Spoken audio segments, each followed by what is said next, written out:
guys! Welcome back to the vlog. This is Ina and welcome back to another reaction video. Actually, hindi na ako magpo-post dito ng mga videos or clips.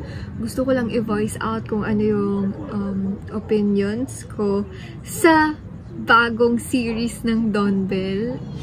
And grabe, ilang days pa lang siya nag-i-air sa Netflix. Number 1 na agad siya. And sobrang proud ako as a fan. And sorry, medyo late tong reaction ko kasi parang, ano ba, Friday, Saturday, Sunday, Monday, Tuesday. So, pang 5 araw na siyang nag-i-air sa Netflix. And by the way, mag-skincare muna ako. Which is, I really do. Pero ito lang naman yung ilalagay ko sa face ko. It's Pore Minimizer Toner ni Primorosa. And shoutout kay Doc Jamie. Hindi pa ako tinitigyawat ulit. I'm not sure kung tama yung ginagawa ko, pero ito lang yung ina-apply ko sa face ko during the night. Tamang segue lang tayo dito ng skincare, no? Pero reaction video talaga to. Commercial lang, guys. Kasi kakagaling ko lang from the outside and look at my dirt. Yuck. Pero yun, after nito, pag-set lang. Set ng konti. I-ano lang natin, let it dry. Tapos, ito ang ginagamit ko is the Benzac. Hindi ko alam kung para saan to. Pero parang moisturizer siya. So, konti lang yung nilalagay ko. Sabi kasi ni Doc, sabi niya, thin lang daw dapat yung nilalagay sa face.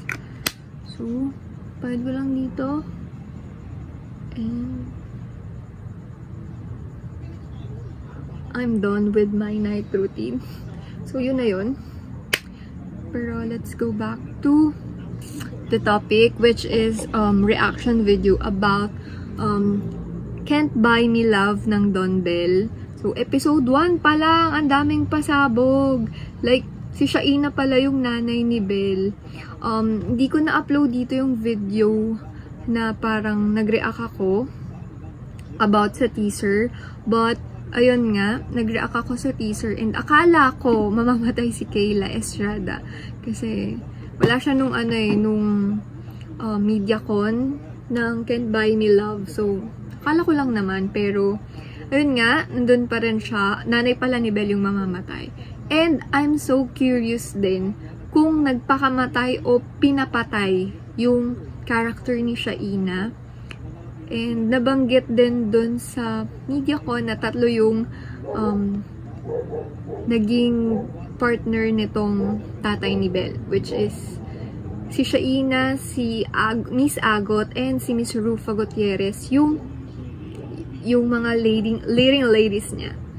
And yun, so for episode 1, yun nga, pinakita din dun na di ako sure kung episode 1 or episode 2, pinakita din doon na yung nanay ni Donnie, which is the character ni Bingo, character ni Donnie, is si Miss Ina Raimundo. Tapos, may picture sila nung mommy ni Bell, which is si Shaina. Like, parang, mag-best friend ba to?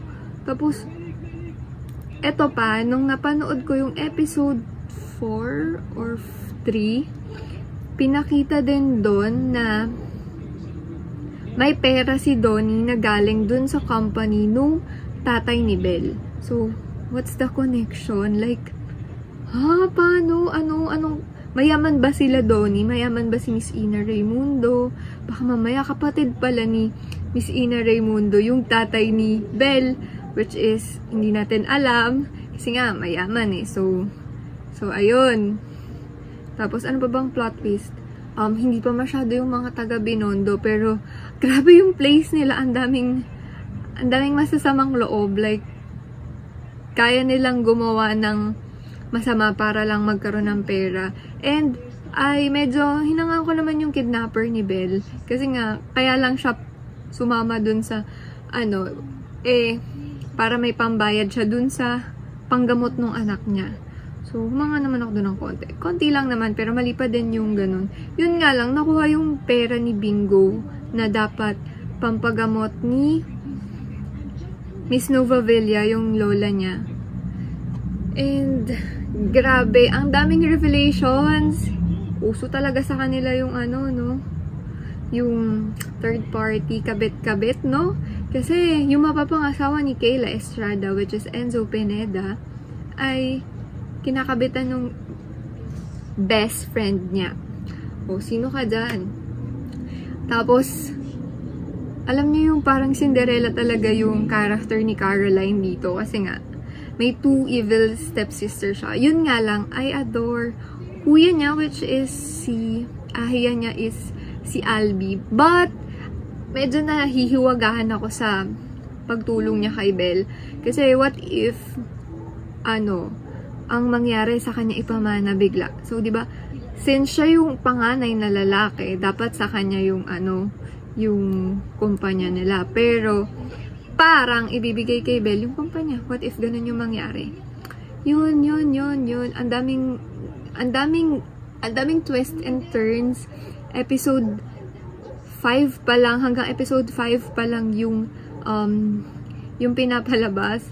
Grabe, madami pang revelations and so on.